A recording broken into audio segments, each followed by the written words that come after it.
Bienvenidos, decía, a estas cuartas jornadas sobre el Estado de Derecho que organiza la asociación que presido, Foro Judicial Independiente. Lo he dicho con ocasión de jornadas anteriores, el hecho de que últimamente se hable tanto de Estado de Derecho creo que no es bueno. Parece que queremos recordar lo que nos falta o reafirmar aquello que no tenemos. Y lo cierto es que, bueno, si empiezo a repasar la deriva de acontecimientos sabidos en España en los últimos años, tengo que ser realista y reconocer que efectivamente hoy tenemos menos Estado de Derecho que antes. Expresión de esto, pues, a juicio de la asociación, que no tiene que ser una opinión compartida de forma unánime, por supuesto, por la Sala, pues la ley de amnistía. A nuestro juicio, esta ley de amnistía no ha supuesto solo cuestionar un poder del Estado, el Poder Judicial, durante un periodo de tiempo, ¿no?, la actuación que ha realizado durante el reto independentista catalán, sino sobre todo, a nuestro juicio, lo que ha permitido o que ha creado, mejor dicho, es un mecanismo a partir del cual los partidos políticos, ahora y en el futuro, ese siglo de esa mediante el juego de las mayorías parlamentarias, pueden borrar los delitos cometidos por ellos mismos, por sus amigos o por sus socios. Es decir, no se trata tanto, que también entendemos nosotros, de que se haya vulnerado la reserva de jurisdicción que a jueces y tribunales dirige la Constitución, o que se haya vulnerado, a nuestro juicio también, el principio constitucional de igualdad de todos ante la ley, sino que se han creado una esfera de impunidad libres de control judicial con el consiguiente riesgo de abuso de poder y de afectación a los derechos individuales. ¿Y cómo ha reaccionado el Tribunal Constitucional al reto de esta ley de amnistía? Bueno, pues incluso aquellos que consideran que la amnistía cabe en nuestro ordenamiento constitucional, pues una sentencia incluso califican de insatisfactoria. En boca de uno de los ponentes, que ahora tendréis ocasión de escuchar, con esta sentencia el Tribunal Constitucional se ha protegido a los poderosos frente al débil, frente al ciudadano. En vez de ponerse del lado de la Constitución y los derechos individuales que protege, se ha puesto del lado del poder político. Otros ponen de manifiesto cómo el Tribunal Constitucional ha pasado de puntillas o siquiera ha entrado en cuestiones que eran esenciales para resolver sobre esta amnistía, aun cuando consideren que, como digo, la amnistía cabe dentro de nuestro marco constitucional. Otros autores ponen hincapié en algo que ya parece sucediendo en los últimos años, y es que esta sentencia evidencia que no ha habido una real deliberación detrás, con todo lo que ello supone. Y otros autores señalan el hecho de que el Tribunal Constitucional no haya querido esperar al Tribunal de Justicia de la Unión Europea a las sentencias que tiene que dictar sobre esta cuestión, menospreciando la importancia que tiene Europa en la configuración actual de lo que es el Estado de Derecho. Todo esto envuelto en la polémica sobre los últimos nombramientos de magistrados del Tribunal Constitucional. Parafraseando al profesor Alejandro Nieto, parece que los partidos políticos últimamente, en vez de buscar juristas de reconocida competencia o prestigio, buscarían juristas de reconocida vocación por un partido político. Algunos señalan que, bueno, que esto no es problema porque constitucional no es un poder judicial, es legislador negativo y está bien que recoja la sensibilidad de su ideología predominante en cada momento.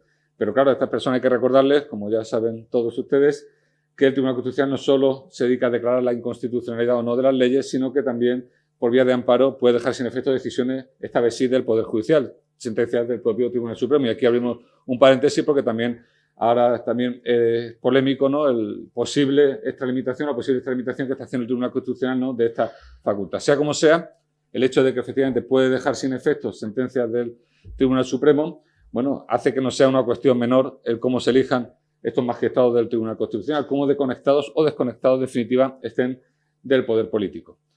Y también podemos hablar, o también se habla, de los discutibles criterios que utiliza el Tribunal Constitucional para admitir precisamente estos recursos de amparo, porque parece que tiene querencia en la emisión de los recursos que presentan políticos o aquellos que tienen un impacto mediático o político.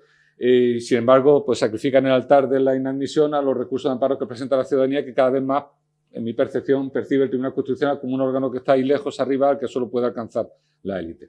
Pero bueno, sobre todo esto, Estado de Derecho, amnistía, pero sobre todo Tribunal Constitucional, se va a hablar largo y tendido esta mañana. Tenemos para esos primeros espadas, a los cuales desde ya agradezco que hayan aceptado la invitación de Foro a acudir esta mañana a compartir con nosotros sus conocimientos y sus reflexiones. Yo, como reflexión última, recordar algo que a mi parecer es evidente, pero que a veces se nos olvida, ¿no? Y es que ni las derechas ni las izquierdas están libres de las ansias de poder y de control, y que el Poder Judicial tiene entre sus funciones limitar precisamente esas ansias. Por eso el Poder Judicial siempre va a ser un poder incómodo para el poder político. En la defensa de la independencia del Poder Judicial y de la separación de poderes como pilares básicos del Estado de Derecho estará siempre el Foro Judicial Independiente. leí la razón y el origen de estas jornadas que espero que sean provechosas para todos. Muchas gracias. Bueno, Foro Judicial Independiente se ha embarcado en estas jornadas del Estado de Derecho como parte de la promoción de la cultura del Estado de Derecho que nos pidió la Comisión Europea a las asociaciones judiciales. Defender el Estado de Derecho es una misión que tenemos todos, no solo los juristas, especialmente los juristas, pero también los ciudadanos. Pero no se puede defender el Estado de Derecho sin entender el Estado de Derecho y por eso estamos hoy aquí. El Estado de Derecho es a la democracia lo que el aire es a la vida. Sin el Estado de Derecho, simplemente la democracia no puede existir. Como todos sabemos, se fundamenta en la separación de poderes, el imperio de la ley y la independencia de los tribunales. Solo cuando estos pilares se conjugan adecuadamente, los ciudadanos podemos aspirar a disfrutar de igualdad ante la ley, libertades cívicas, seguridad jurídica y progreso social y económico.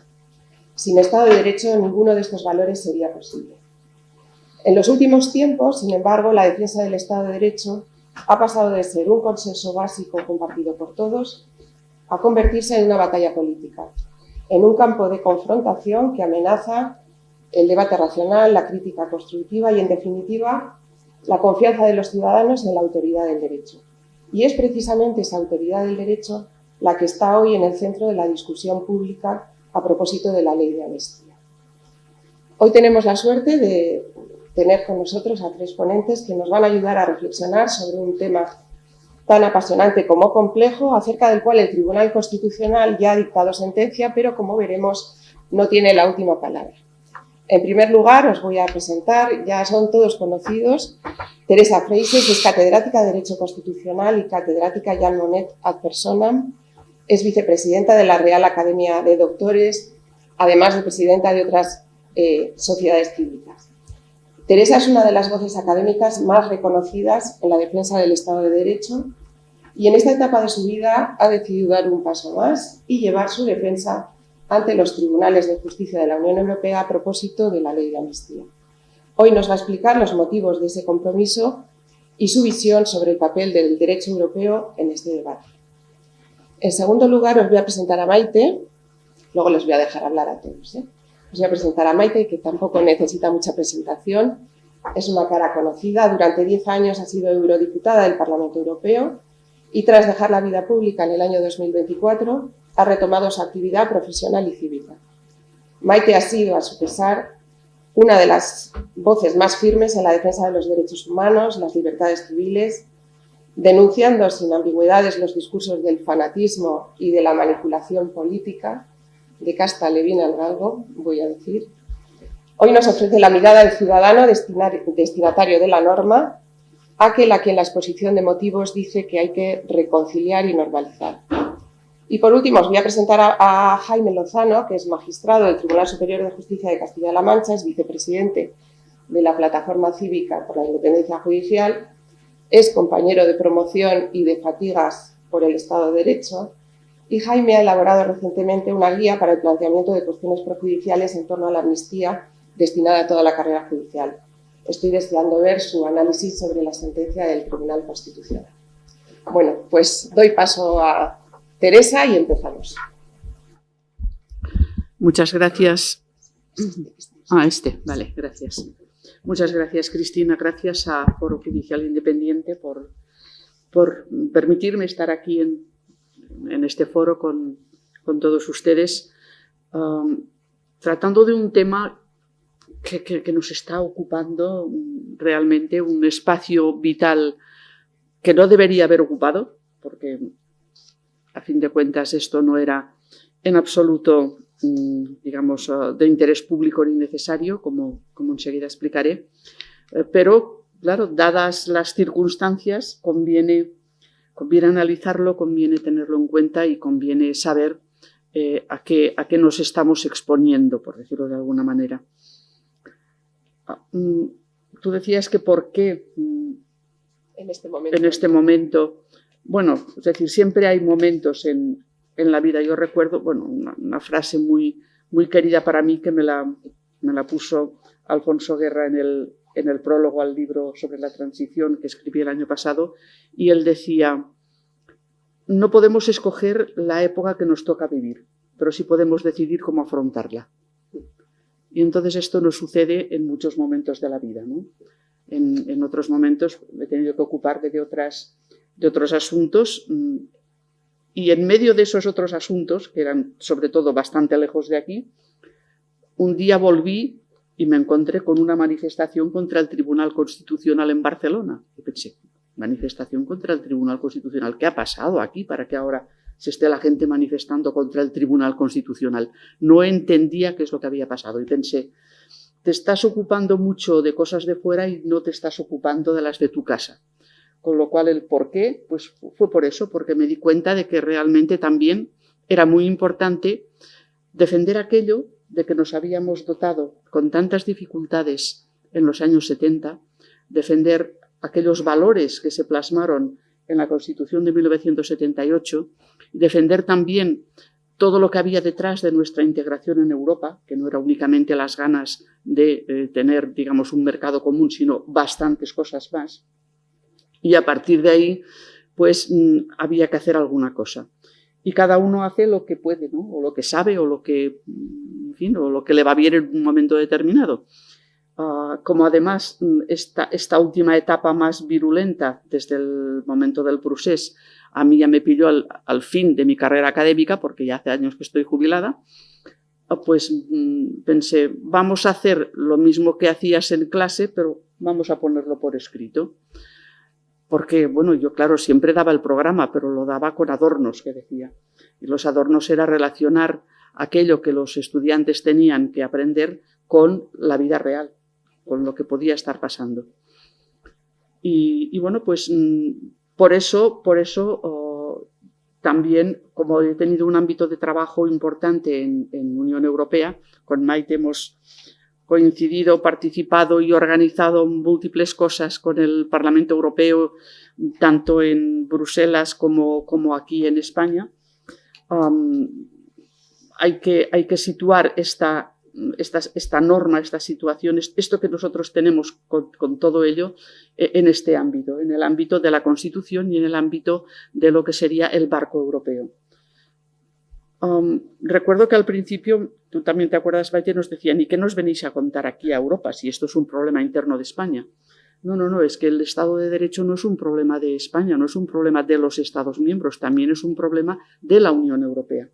Ya en el año 48, cuando se crea el Consejo de Europa, la máxima principal, el frontispicio, era que Europa se tenía que basar en el Estado de Derecho, la democracia y los derechos humanos. Y por este orden. Y además se dijo en el Congreso de la Haya, si no hay Estado de Derecho no hay democracia, si no hay democracia no hay derechos humanos. Y con lo cual hay un engarce ahí tan indestructible que es imposible pensar en términos constitucionales sin tener en cuenta el marco europeo en el cual nos tenemos que situar.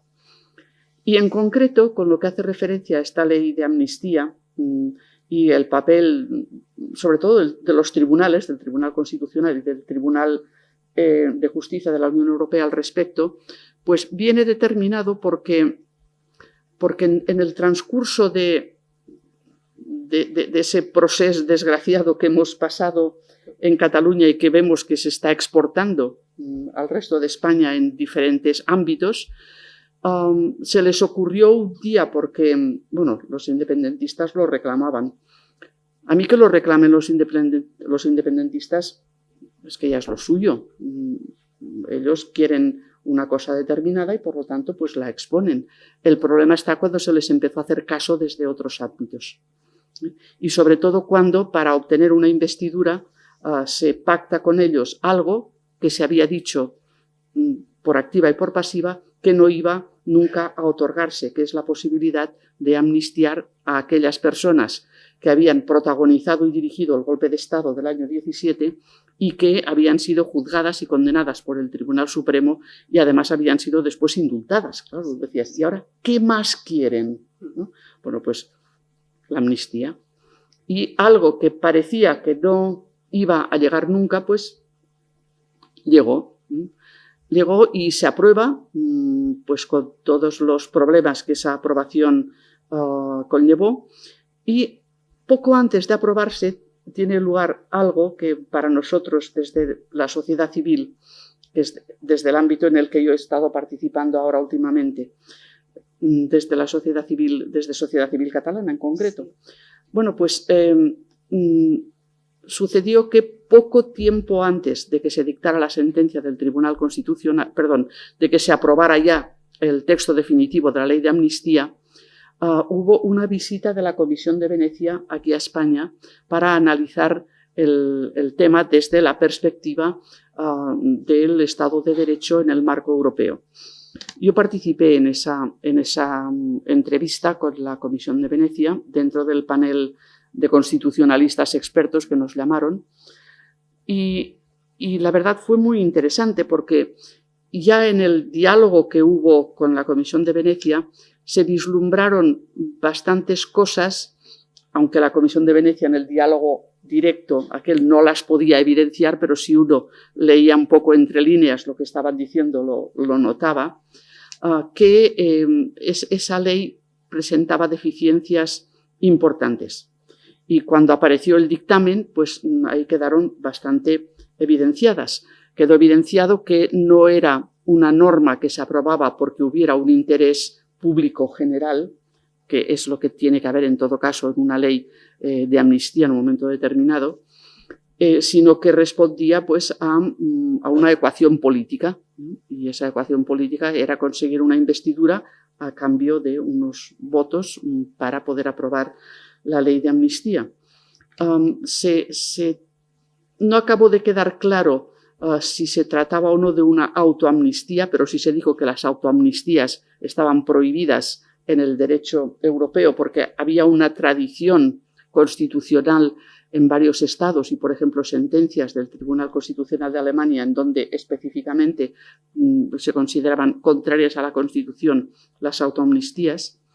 Se evidenció también allí que había problemas de tipo procesal en la redacción de la ley en cuanto a la definición de los ámbitos temporales y personales, también en cuanto a los tiempos que se marcaban para poder dictar la resolución judicial que se tenía, que era la que finalmente otorgaba la amnistía. Es decir, hubo toda una serie de puntos que se reflejaron allí y que si el legislador hubiera querido, hubiera podido incorporar y, por lo tanto, mejorar el texto de la ley. No, pero no, eso no interesó de ninguna de las maneras y el dictamen pues no tuvo la eficacia que podía haber tenido al provenir de un órgano con la categoría, digamos, de autoridad jurídica que tiene la Comisión de Venecia.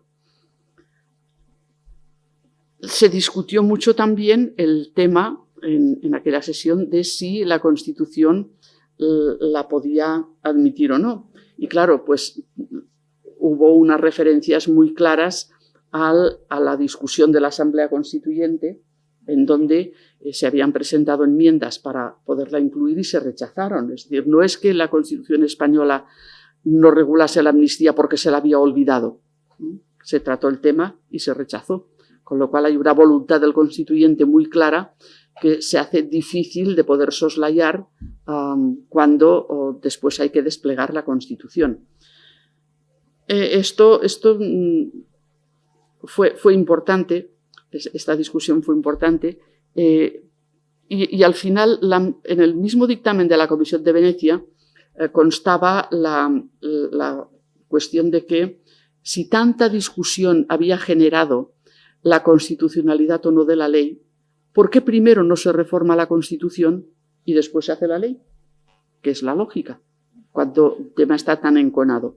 Y también reflejaba el dictamen de la Comisión de Venecia aquello que para ella es esencial, y es que cuando se trata de normas constitucionales, de normas con significado constitucional o de normas, digamos, que tienen una trascendencia constitucional importante, hay que hacerlas con el mayor acuerdo posible.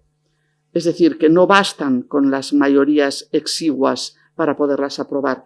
Una mayoría absoluta que depende de un voto es una mayoría pírrica, no es una mayoría de consenso.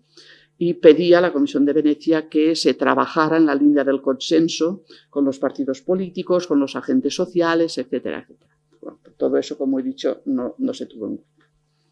Bien, pues se aprobó la ley de amnistía y, como era de esperar, pues volvió a provocar ríos de tinta, grandes discusiones y varios recursos ante el Tribunal Constitucional.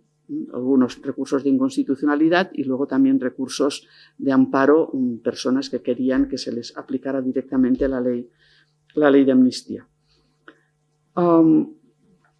En todo esto, nosotros, desde Sociedad Civil Catalana, ya con anterioridad, había una cuestión que nos preocupaba, no sé si es propia de los catalanes, que era el tema del dinero. Es decir, ¿qué ha pasado? ¿Cómo se ha financiado todo esto? ¿De dónde ha salido? Porque era evidente que había habido muchas ilegalidades y que esas ilegalidades costaban dinero. Y entonces ya pusimos un recurso ante el Tribunal de Cuentas para que el Tribunal de Cuentas analizase el dinero del procés. Nosotros teníamos muy claro que ahí había habido malversación, porque era imposible que legalmente se pudiera financiar un golpe de Estado. Entonces, eso lo veíamos muy claro, pero claro, había que demostrarlo. Y fue el Tribunal de Cuentas al que presentamos la primera demanda. En el transcurso de todo esto, después de grandes discusiones, porque no se está muy acostumbrado todavía, por desgracia, a pensar que el estar en Europa nos coloca ante un sistema jurídico complejo, en donde el derecho europeo tiene su función y tiene su primacía y hay que analizar el derecho interno teniendo esto en cuenta. Pero finalmente, pues, decidimos como organización pedirle al Tribunal de Cuentas que presentase una cuestión prejudicial ante el Tribunal de Justicia de la Unión Europea. Y el Tribunal de Cuentas, después de haberlo estudiado, analizado, etcétera, pues la presentó, con lo cual la aprobación de la ley y lo que ha venido transcurriendo después ante el Tribunal Constitucional se enmarca teniendo en cuenta que hay una cuestión prejudicial presentada ante el Tribunal de Luxemburgo. Esa cuestión prejudicial provocó también otra discusión. Yo entendía, y lo he entendido siempre, que cuando está presentada la cuestión prejudicial, aunque no haya en el derecho español interno un artículo concreto que obligue a paralizar los pleitos internos o a esperar de una manera concreta a que el Tribunal de Justicia se haya pronunciado, defendí públicamente que lo ideal sería que, dada la conexión entre ordenamientos, lo lógico sería esperar a que el Tribunal de Justicia dictara su sentencia y después el Tribunal Constitucional dictara la suya, porque es que, claro, decía yo, si resulta que después el Tribunal de Justicia, a posteriori de una sentencia del Tribunal Constitucional, le enmienda la plana, ¿en qué posición queda el Tribunal Constitucional?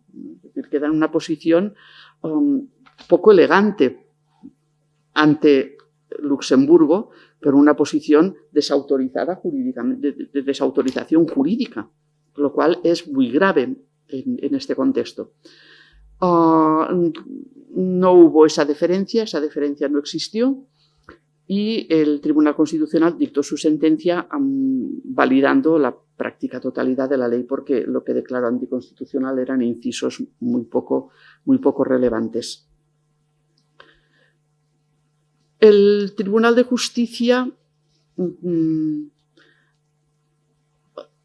mi opinión, esto ya es una opinión particular, es que le preocupó esta situación. Y lo intuyo porque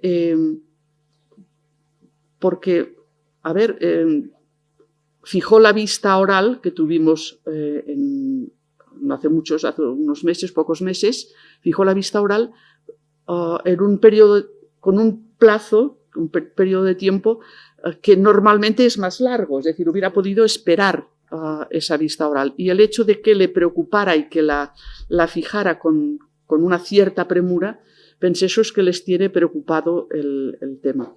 Yo tengo amigos en el tribunal, pero nunca he querido hablar de ello con ellos, ni tan siquiera les saludé cuando fui a la vista, porque como parte que éramos en el procedimiento al haber instado la cuestión prejudicial, pues acudimos a Luxemburgo. Y acudimos a Luxemburgo y realmente fue interesantísima la vista que tuvo lugar ahí. Además de las dos partes, los abogados de los golpistas, que llevaron a 7, y nosotros, que era nuestro equipillo jurídico, que son dos abogados del bufete Chapapría, y lo que podíamos ayudar o colaborar juristas que nos interesábamos por el tema, además de las partes, pues claro, tienen una acción importante en la vista la Comisión Europea para fijar el tema de la Comisión, el abogado del Estado español y el fiscal también, el fiscal del tribunal, ante el Tribunal de Cuentas. Digo que fue interesantísima porque es que salió todo en aquella vista, duró 5 horas, una vista de 5 horas dilucidando ese tema. Y claro, la verdad, pues sorprendió en general, por lo que estuvimos hablando después varios, incluso con la parte contraria, que por una parte estaban totalmente alineados los abogados de los golpistas con la abogada del Estado y el fiscal del Tribunal de Cuentas, y que nosotros, Sociedad Civil Catalana, nos habíamos quedado cortos en, digamos, la radicalidad con la que defendíamos que la ley de amnistía no concordaba con el derecho de la Unión Europea, por lo que expresó la Comisión Europea allí. Habíamos estado esperando antes, previamente, si la Comisión Europea hacía un dictamen específico sobre la ley de amnistía, porque en los dictámenes sobre el Estado de Derecho había algunas referencias, pero no había un pronunciamiento. Y Reinders nos había prometido que harían un dictamen, pero ese dictamen no llegó nunca. Ahora, el dictamen llegó ante el Tribunal de Justicia, que realmente ahí es donde puede tener su gran eficacia.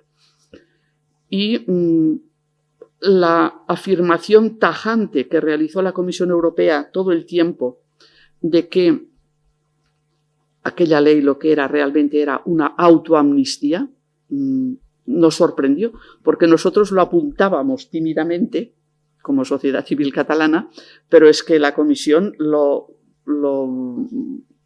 defendió de una manera total, que era una autoamnistía. No había ningún interés general, se había dictado por motivos políticos, etcétera, etcétera, y fue más allá. Llegó a afirmar, claro, si resulta, dirigiéndose al tribunal, que ustedes declaran que eso es una autoamnistía, es que la ley se cae por completo. No sabemos qué dirá el tribunal finalmente, pero nos sorprendió esa apreciación tan clara de la Comisión al respecto. Por otra parte, una gran discusión hubo también en torno al tema de la malversación, es decir, el dinero, que era el origen de todo aquello. Porque los abogados de los golpistas todo el tiempo lo querían reconducir a que tenía que haber existido malversación de fondos europeos, como si la Unión Europea únicamente persiguiera la malversación de fondos europeos. Las directivas europeas, hay una que está específicamente dedicada a la malversación de fondos europeos, pero hay muchas otras directivas que tienen contenidos contra todo tipo de malversación, porque la malversación es malversación sea en un Estado, sea con fondos europeos o sin fondos europeos. Es decir, es algo que la Unión Europea no puede tolerar dentro de su propio sistema, porque decía el abogado de la comisión, decía, si toleramos la malversación, ¿qué defensa tenemos o con qué posición quedamos frente al ciudadano? Si decimos que únicamente si se malversan fondos europeos, eso es contrario al derecho europeo, ¿en qué posición queda Europa si se inhibe de que la malversación de fondos internos sea un problema europeo? Y aquí hubo una discusión a fondo todo el tiempo en si se malversaban fondos europeos o no, y si había otro tipo de malversación, el Tribunal Europeo podía entrar o no podía entrar.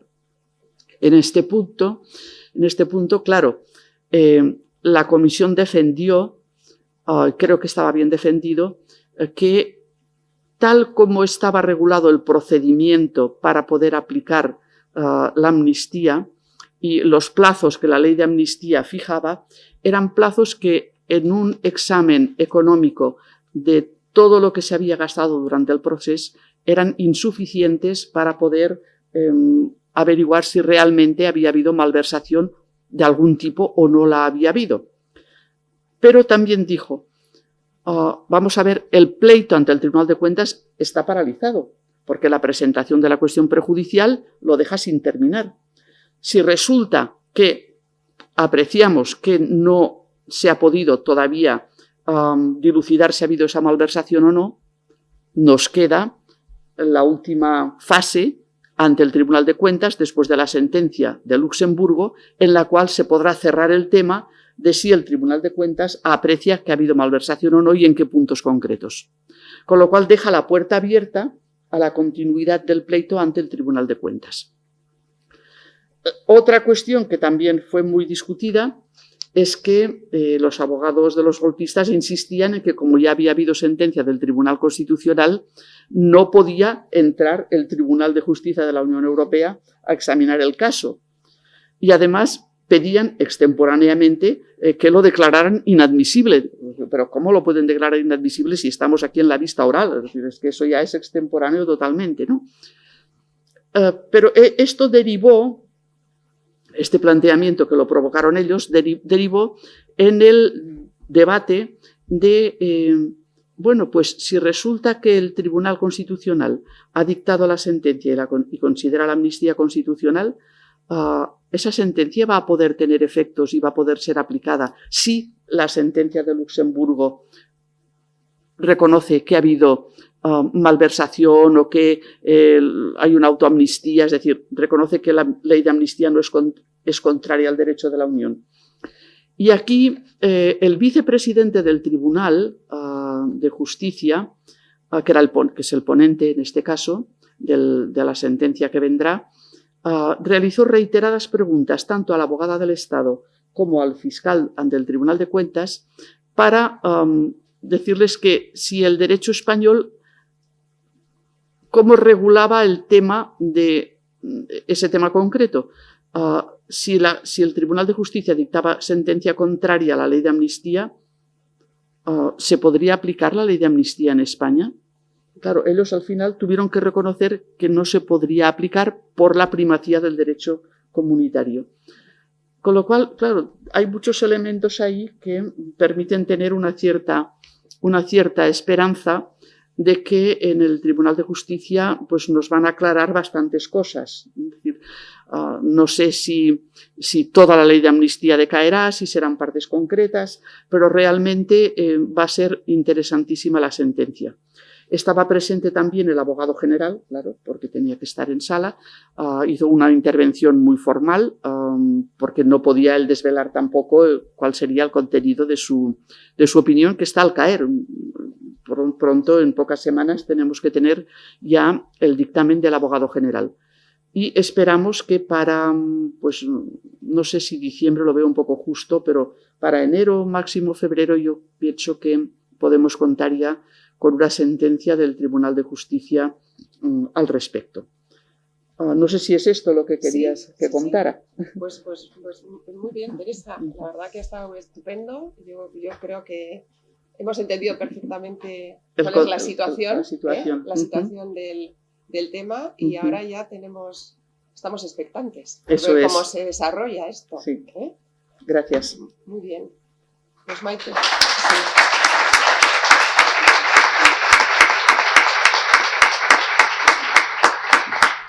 Muy bien, pues pasamos con Maite a ver qué nos tiene que contar sobre la amnistía. Yo quiero agradecer a Teresa no solo todos los esfuerzos que hace, sino la exposición, porque no lo puedes explicar de una manera más precisa, más concreta, más comprensible y más perfecta. Así que muchísimas gracias por todo lo que has dicho. Así que yo me voy a centrar en otras cuestiones. No soy jurista, me costó mucho aceptar el venir aquí hoy, de hecho, por eso. Y yo creo que puedo aportar alguna otra cosa, después de todo lo que hemos oído. Si vamos al fondo de las cosas, se ha hablado de la democracia como el aire, también se podría decir la verdad como necesaria para la supervivencia, da igual de qué. Y Fernando Savater, una persona que también conoce mucho a Teresa, suele decir que no es lo mismo bajar de un 8º piso por las escaleras o el ascensor que echándose por la ventana y diciendo que uno va a volar. Entonces, es una manera muy clara de entender qué quiere decir la verdad con respecto al Estado de Derecho, la verdad con respecto a la vida de uno, la verdad con respecto al juego político o la verdad con respecto a esa ley de amnistía. Entonces, vamos a entrar ahí, si les parece, porque así no es jurídico y estoy un poco más cómoda. El elemento de fondo de la ley de amnistía no es secreto, lo sabemos todos perfectamente.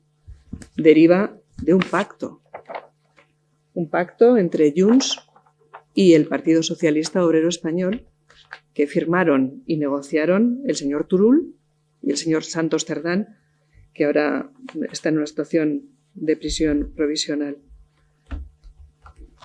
En la negociación aparecía la amnistía, además de otras cuestiones, como son algunas que ya se han concedido, de temas de competencias de migración, no sabremos hasta dónde llegará, cuestiones fiscales muy relevantes desde el punto de vista de la ordenación general de los tributos en nuestro país, y algo que es, creo que todavía más importante, no solo la ley de amnistía, el derecho a autodeterminación, el referéndum que vendrá, que en cuanto esto se dirima de una manera u otra se activará ese otro motor, y algo que todavía me parece más importante, que es darles la razón.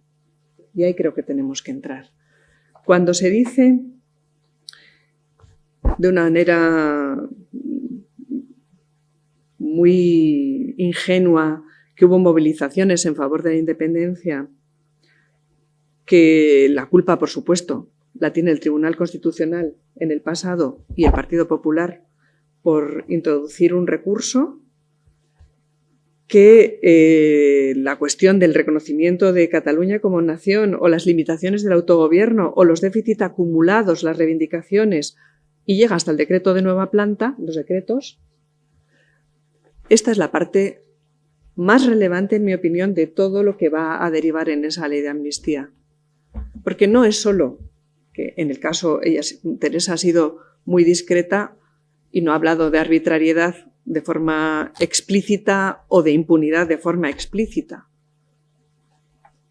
Desde luego, en el buen entender o mal entender que yo tengo, hay arbitrariedad, hay impunidad de forma explícita. Pero eso no es lo peor con todo. Lo peor es darles la razón. Porque de esta manera lo que estamos generando es el motor a medio plazo de algo muchísimo más problemático para las instituciones y para la gobernanza democrática de todo nuestro país. Y es así porque dar la razón va a generar en el futuro que los parlamentarios que estén en el Parlamento Europeo, que las instituciones que gobiernen nuestro país, si así es, tengan muchas dificultades para explicar por qué no tienen la razón en sus reivindicaciones. Y esto nos lleva a otra cuestión. Hombre, la ley de amnistía, como el propio Turull reconoce que él la redactó, que él intervino en la redacción y otros tantos han reconocido en sede parlamentaria, incluso que han intervenido en la redacción de aquello que les afectaba muy explícitamente, la parte buena es que con los petachos que iban incorporando ante los problemas que se iban encontrando, porque ley general no era, tenía nombres y apellidos, no era un indulto general que está prohibido porque iba muchísimo más allá. Es que en un indulto de los normales haría falta un no lo volveré a hacer.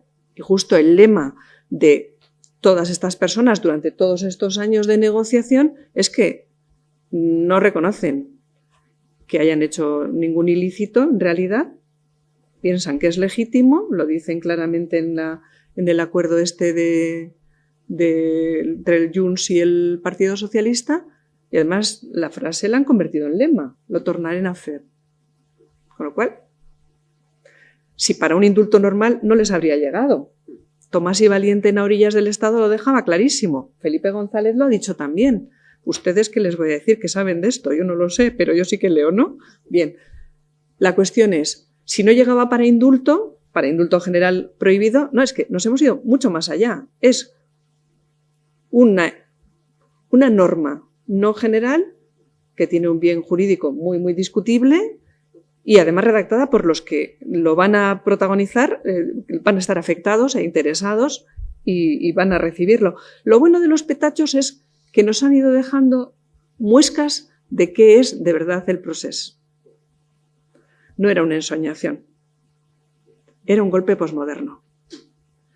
Y no era solamente de 2017, se alarga en el tiempo durante más de 10 años. Quienes hemos rastreado los temas de injerencia extranjera de los que voy a hablar ahora, que los rastreamos posiblemente desde 2016, que podemos tener evidencias, ahora sabemos que toda la realización, todo el diseño y todo lo que tiene que ver con el proceso empieza mucho antes. Y esto nos permite también establecer de una manera más clara que no estamos hablando simplemente de unos desórdenes públicos, sino que estamos hablando del objetivo de establecer un Estado iliberal y étnico, identitario, con una identidad muy problemática desde el punto de vista de sus poderes excluyentes en el seno de la Unión Europea.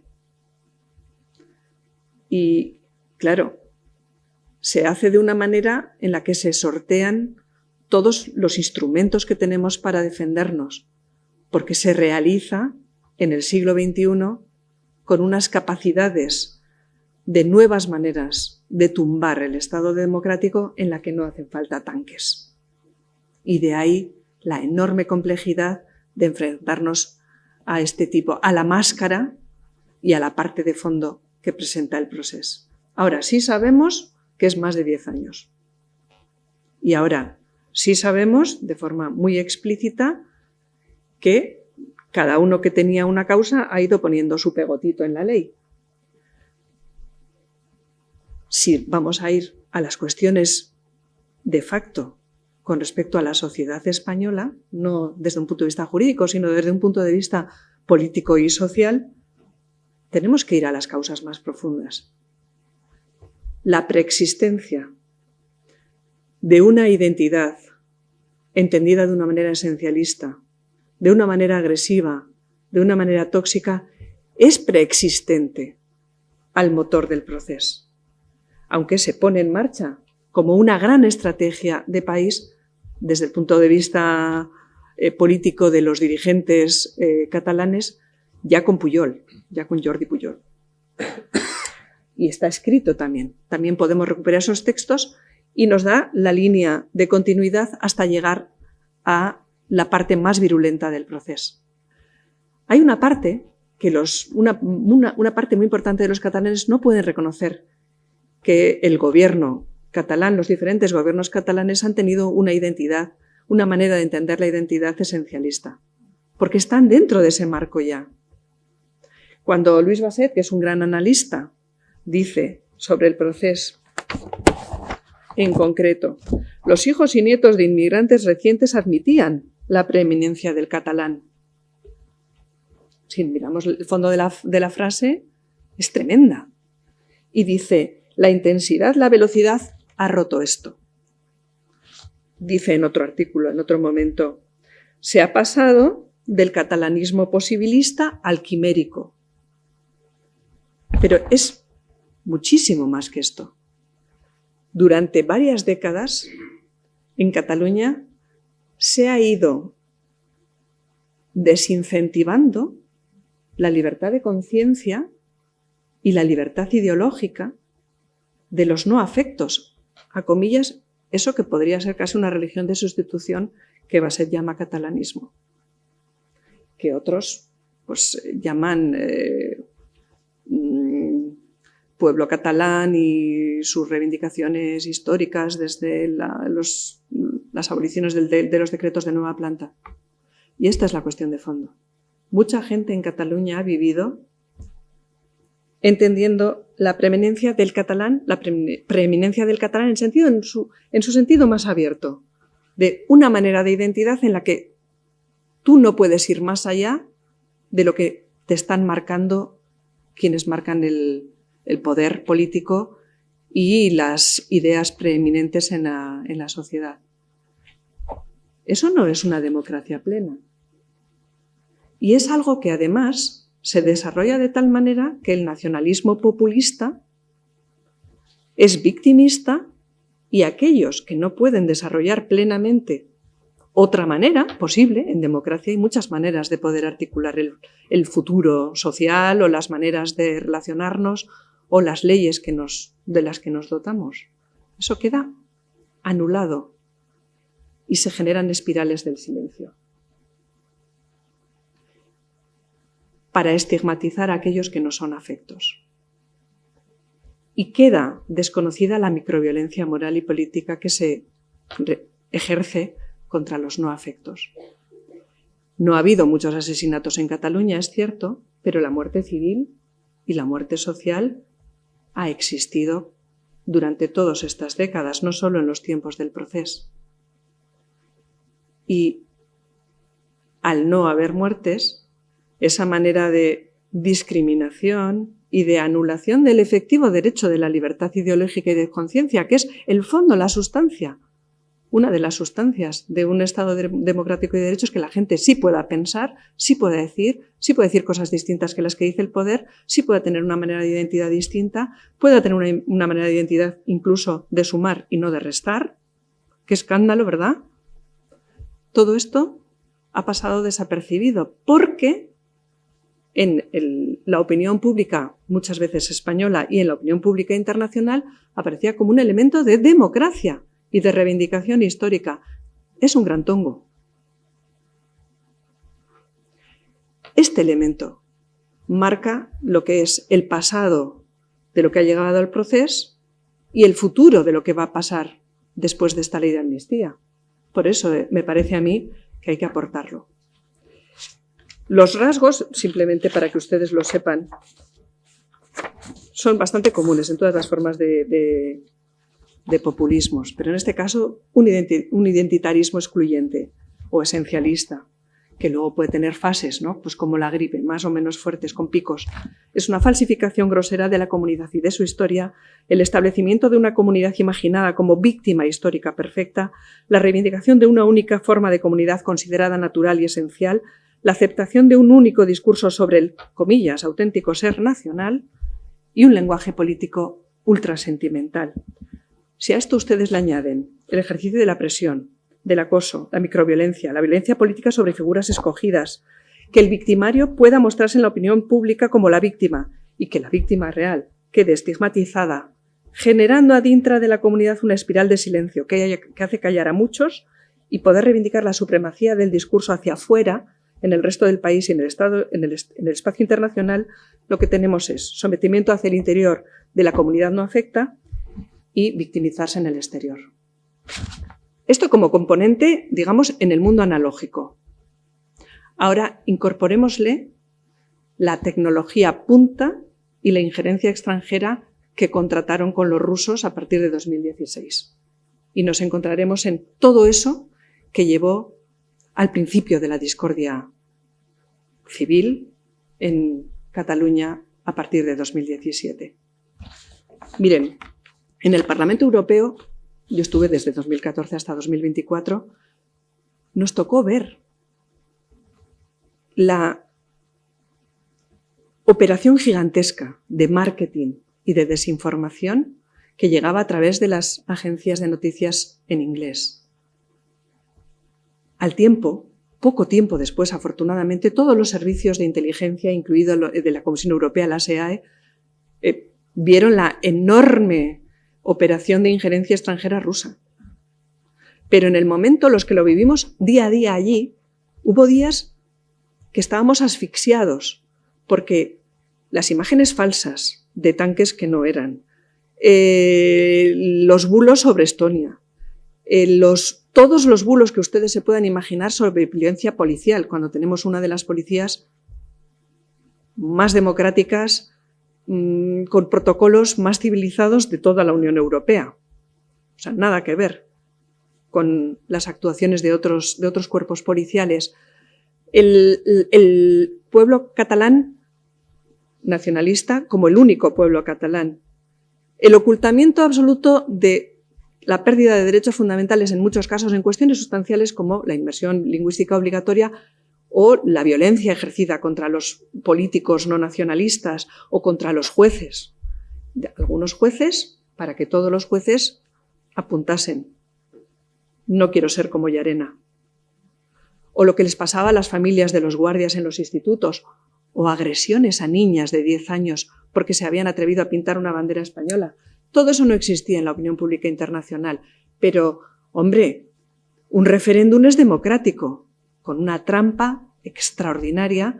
Eso lo vivimos en el día a día. Teníamos que hablar con todos nuestros colegas, contarles una y otra vez qué se escondía detrás del trampantojo. Bueno, miedo me da a mí el futuro del trampantojo con esta ley de amnistía que está basada fácticamente en este acuerdo que les da la razón, que es lo que a Felipe González le causó tantísimo escándalo, diciendo: no, es que les estamos dando la razón a los que han cometido delitos, y esto es un verdadero estropicio histórico. ¿Qué vamos a contar dentro de 5 años o quien le toque, en el Parlamento Europeo cuando invoquen que la ley de amnistía dice que todo estaba muy bien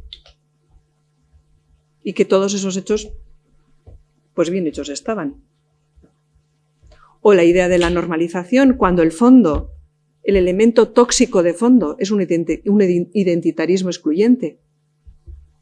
Hombre, la xenofobia de Oriol, o como se llame esta mujer, es simplemente un poco un acelerante sobre lo que les he contado de los rasgos del nacionalismo identitario, en este caso, o de un populismo identitario, porque podríamos aplicarlo a otras formas de populismo. Y otro elemento de fondo es que el artículo 2 no es antidemocrático en nuestra Constitución. Tiene una lectura plenamente democrática.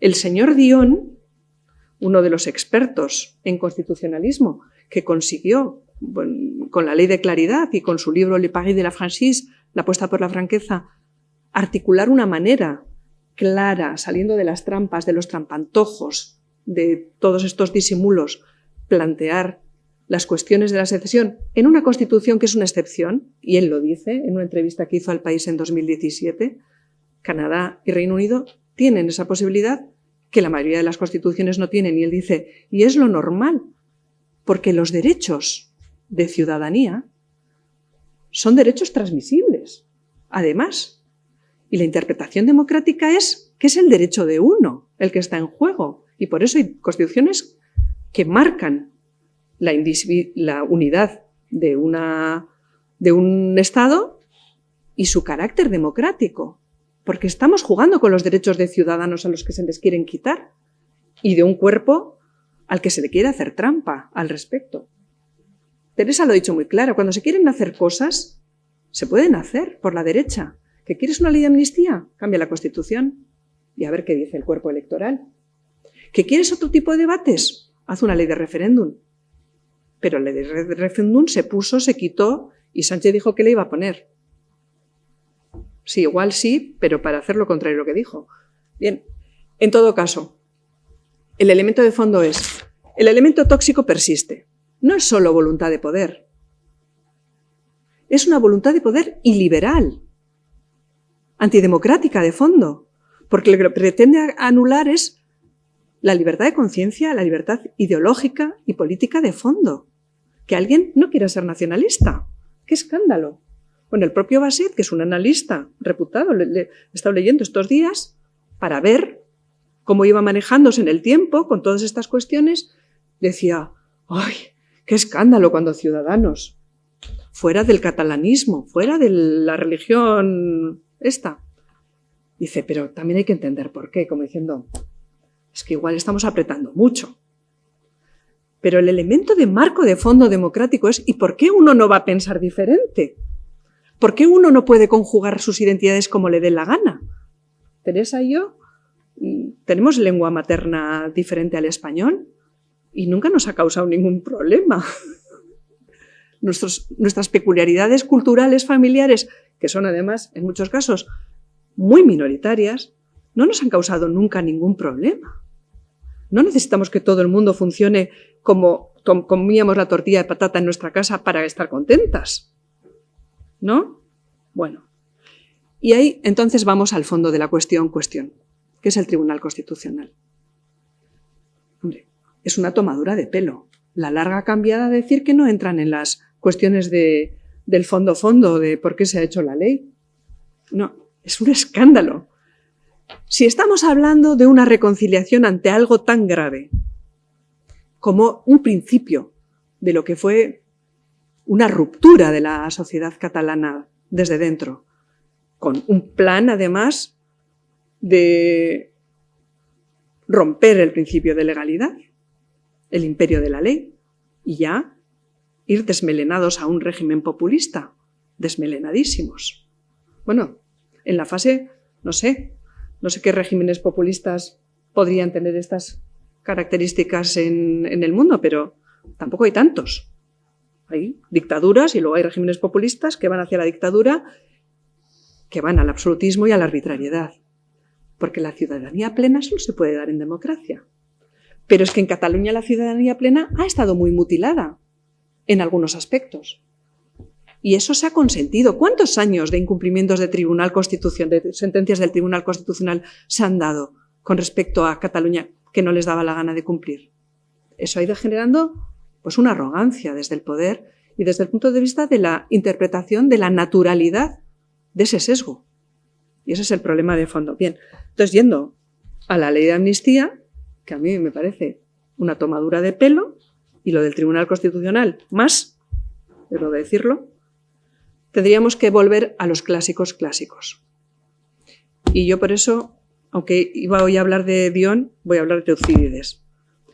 Tucídides, el elemento más importante de Tucídides en la introducción maravillosa del profesor Iglesias Zoido, y con esto termino, es que lo que es decisivo en esta historia de esas guerras es el afán de distinguir entre las justificaciones aparentes y las causas más verdaderas. Zoido, en 2019, saca la introducción de esta maravillosa edición y dice, habla del proceso, y por eso se lo voy a leer. Dice, un buen puñado de ciudadanos tradicionalmente sosegados y prudentes emprendieron en otoño de 2017 una senda cercana a la insurrección popular y a punto de desatar un conflicto civil, plenamente convencidos por las soflamas de un grupo de dirigentes políticos que en cualquier otro momento habrían sido vistos como el paradigma del oportunismo y de la irresponsabilidad. Para entenderlo, invita a leer a Tucídides. Pero se queda corto porque, si bien la democracia ateniense, en un cuerpo social y electoral restringido y donde además se consideraba idiota al que no participaba en los asuntos públicos, podría generar movimientos populistas como los que sí cuenta sobre Corcira u otros, sin embargo, no existía la desinformación masiva y la injerencia extranjera que en el caso del Procés, desde 2016 al menos, atestiguamos con la injerencia rusa, con la utilización de Sputnik y de Russian Today, con la utilización de bots absolutamente dirigidos, con la utilización de fondos públicos para que los proxies pudieran generar una generación de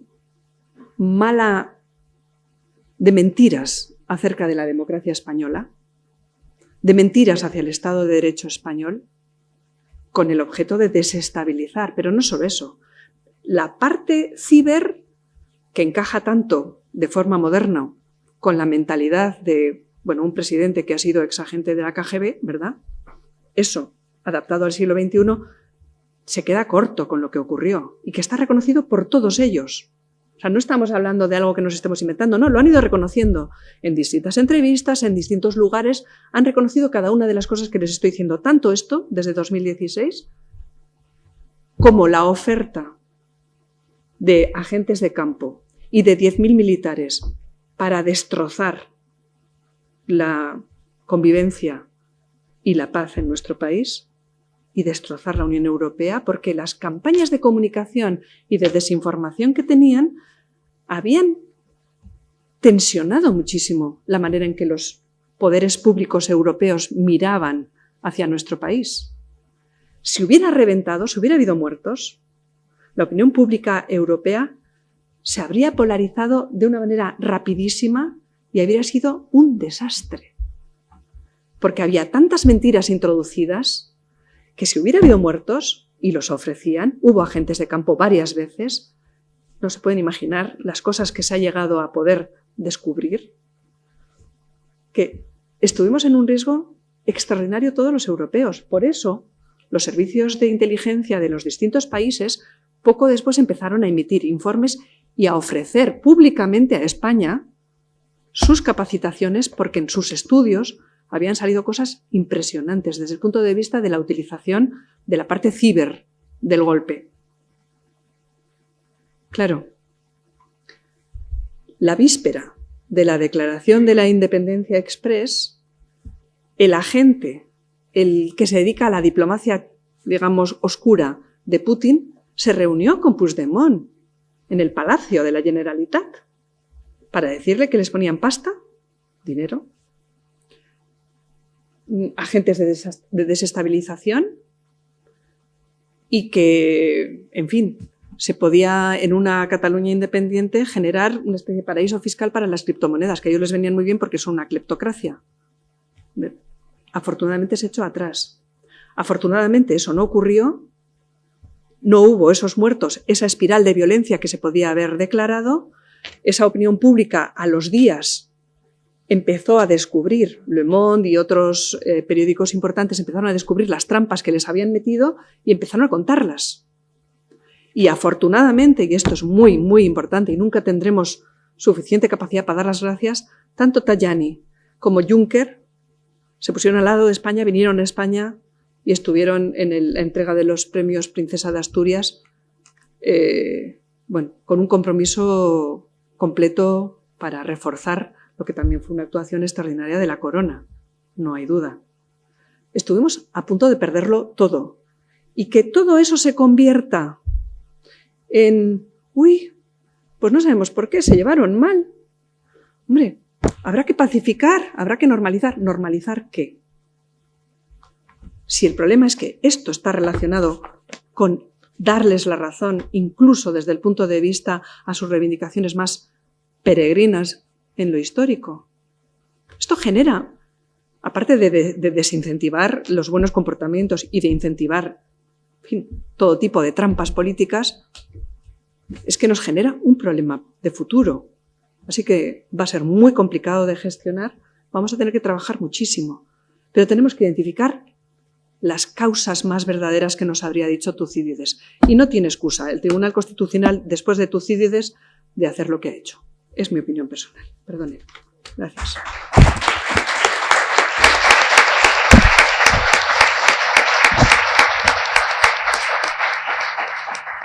Muy bien. Pues vamos con Jaime. Bueno, gracias Cristina. Lo primero, agradecer al foro la invitación a participar en estas jornadas tan interesantes. Gracias Cristina y gracias al foro. Bueno, yo voy a hablar sobre la sentencia 137/2025 del Tribunal Constitucional relativa al recurso de inconstitucionalidad sobre la ley de amnistía. La verdad es que sí, la ley de amnistía fue un escándalo, incluso más que un escándalo, una pena, la verdad. Mucho más escándalo y mucha más pena, a mi juicio, bastante mayor es la sentencia del Tribunal Constitucional, porque si ya es un problema, tienes un problema, si llegas de vacaciones y ves que los ladrones te están sacando los muebles de la casa, mucho mayor problema es que llames a la policía y cuando llegue diga, no, nos sigan sacando y usted se calla. Eso es mucho más problemático, porque entonces ya la cosa no tiene solución. Hace un par de semanas, Cándido Conde Pumpido decía, lo recojo del ABC, Conde Pumpido estalla contra las críticas. Se ha generalizado la idea de que hay barra libre para descalificar al Tribunal Constitucional. Bueno, el prestigio se tiene que ganar y sobre todo no se tiene que perder. Entonces, si uno tira el prestigio por la ventana o por el desagüe, pues no puede luego reivindicar que se le respete ni que se le reconozca prestigio alguno. Si Conde Pumpido quiere que se le respete, pues yo le citaría el número 91 de la Revista Española de Derecho Europeo del año 2024, de hace unos meses en realidad, donde en un artículo suyo decía: resulta especialmente interesante cómo el Tribunal Constitucional, también en el ejercicio del control de constitucionalidad de las leyes, tanto a través del recurso de inconstitucionalidad como el de la cuestión de inconstitucionalidad, no solo asegura la supremacía de la Constitución, sino igualmente el respeto y la correcta aplicación del derecho de la Unión.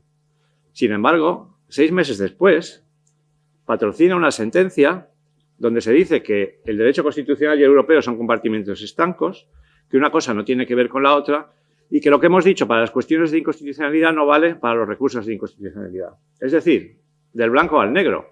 Será que ha cambiado de opinión, pero no puede pedir respeto si él mismo no respeta sus propias ideas ni sus propios razonamientos. Siempre decimos entre juristas, en derecho 2 y 2 nunca son 4. Bueno, a veces no, pero muchas veces sí son 4. Muchísimas veces 2 y 2 son 4 en derecho. Y cuando 2 y 2 son 4 en derecho y todo el mundo lo está viendo y a alguien le sale 5, es que ha metido algún elemento que no es jurídico. No hay otra explicación. El Tribunal Constitucional, a mi juicio, pues no puede reclamar respeto ni invocar prestigio alguno porque ha entrado en la nómina de juristas pues como los que justificaron, pues por ejemplo, la ruptura del rey Enrique VIII con la Iglesia y que justificaron con todo tipo de mistificaciones que podía anular el matrimonio por su propia autoridad con Catalina de Aragón. Pues bueno, son juristas nominalmente, pero desde luego carecen por completo de la honestidad intelectual, que es la única garantía de que un jurista pueda dar una solución adecuada a un caso dentro del respeto a las distintas opiniones y las distintas ideas. A mi juicio, esta sentencia, 1, desacredita probablemente para siempre al Tribunal Constitucional. 2, nos confirma, y esto es una cita de uno de los votos, de 2 de los votos, nos confirma que en España la política y el poder no se someten al derecho, el derecho se somete a la política y al poder. 3, confirmamos definitivamente que necesitamos la tutela, como si fuéramos menores de edad, de Europa. Como si no fuéramos capaces de construir una autovía, necesitáramos que vinieran, como cuando venían los ingleses a construir los ferrocarriles en España, pues necesitamos que venga Europa. No somos capaces de darnos una protección jurídica propia. 4, supone una renuncia explícita del Tribunal Constitucional a controlar la arbitrariedad del poder, renuncia explícita y declarada a controlar la arbitrariedad del poder. 5, habilita una libérrima soberanía parlamentaria, también de los votos, una libertad omnímoda del legislador, lo que en último término conduce al despotismo parlamentario. Volvemos a un constitucionalismo anterior a la Segunda Guerra Mundial. 6, confirma que el Tribunal Constitucional ha entrado en una fase de tolerancia plena hacia una deriva autoritaria del Parlamento. Si conectamos la sentencia que permite la eliminación de funciones del Consejo General del Poder Judicial, la conectamos con la sentencia de los ERE, con la sentencia 136-24 que enmienda la doctrina sobre los estados de alarma, excepción y sitio, y por último esta sentencia de la amnistía, vemos una deriva autoritaria en la doctrina del Tribunal Constitucional extremadamente preocupante. 7, desarbola la concepción de la Constitución como norma jurídica que se estableció desde que en el famoso artículo de García de Enterría, aceptado la idea que contenía plenamente por el Tribunal Constitucional, a principios de la democracia, esta idea de la Constitución como norma jurídica queda desarbolada. 8, el Tribunal Constitucional confirma que no se considera sujeto a norma alguna ni a la Constitución ni a otro tipo de normas, como cuando, por ejemplo, cuando constata que el artículo 1.1 de la ley de amnistía es contraria a la Constitución porque amnistía a los que promovieron el procés, pero no a los que cometieron delitos, salvo la policía en su caso, en contra del proceso independentista, en vez de anular el artículo, introduce por su cuenta y riesgo un nuevo artículo en la ley y crea un precepto legal. ¿Por qué? Porque, como dice uno de los votos, había que evitar la anulación de la ley a toda costa, aunque sea a través de esta maniobra absolutamente ilegal. 9. Confirma que el Tribunal Constitucional ha entrado en una fase de uso alternativo del derecho. Las palabras son intercambiables, los principios constitucionales significan menos que nada. No obstante, ni siquiera tiene la pretensión de los ideólogos del uso alternativo del derecho italianos de los años 70 de promocionar los grupos sociales desfavorecidos en sociedad. No. Ahora el uso alternativo del derecho es para darle la razón al amigo político. 10. Habilita la amnistía para el futuro como un instrumento al servicio de los intereses partidistas, con tal de que la exposición de motivos de la norma dé una explicación que sea inteligible. Dijo Willy Brandt que permitir una injusticia significa abrir el camino a todas las que seguirán. Este camino se ha abierto por el Tribunal Constitucional. Por último, santifica para el futuro una casta política irresponsable, incluso para actos de tipo penal.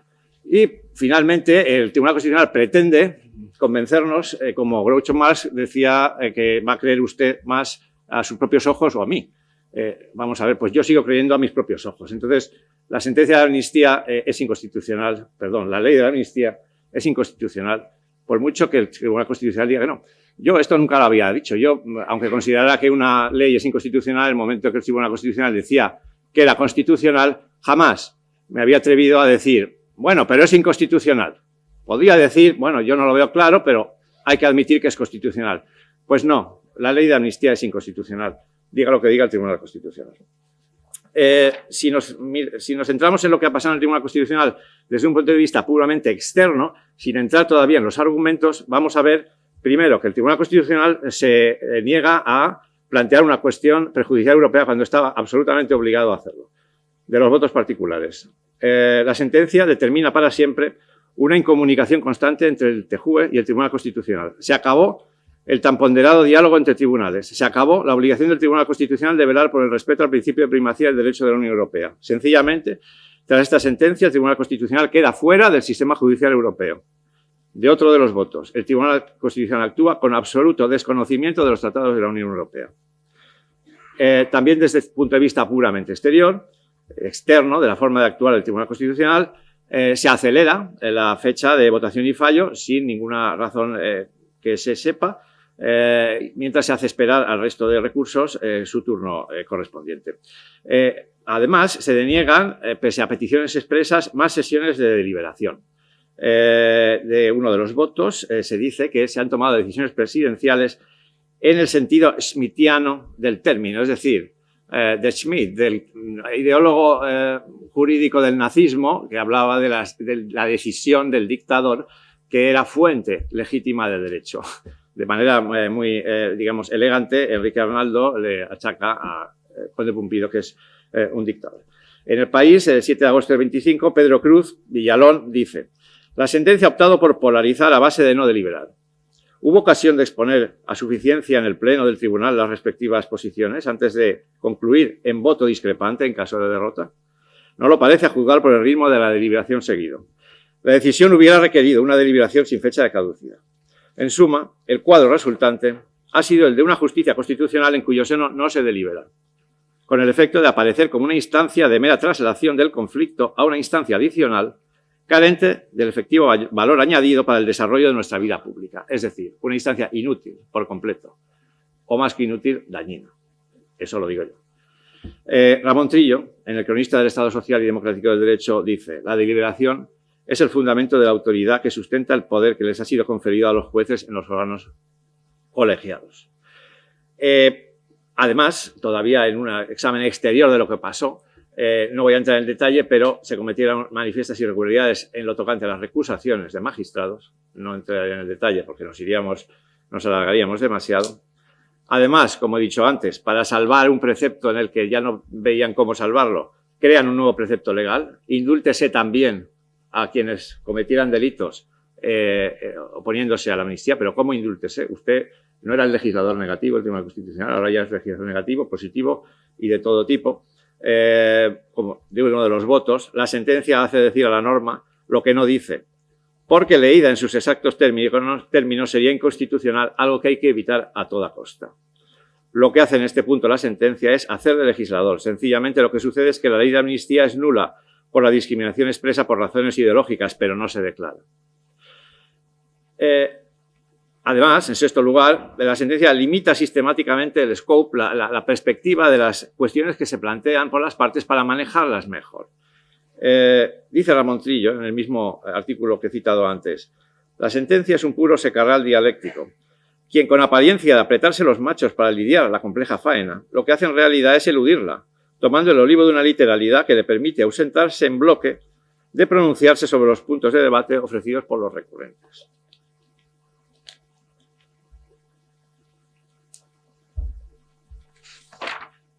En concreto, en esta limitación de las orejeras que se pone el Tribunal Constitucional, porque les son muy cómodas, se limita el análisis de la cláusula del Estado de Derecho a la separación de poderes, como si el Estado de Derecho solamente fuera la separación de poderes, no fuera también la sujeción del poder al derecho y la inderogabilidad singular de las normas.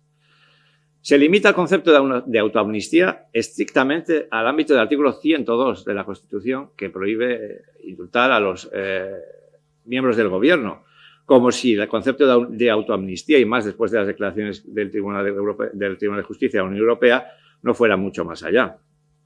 En tercer lugar, se alteran los alegatos de las partes para plantearlos de forma diferente a la que están planteados y así tratarlos más cómodamente.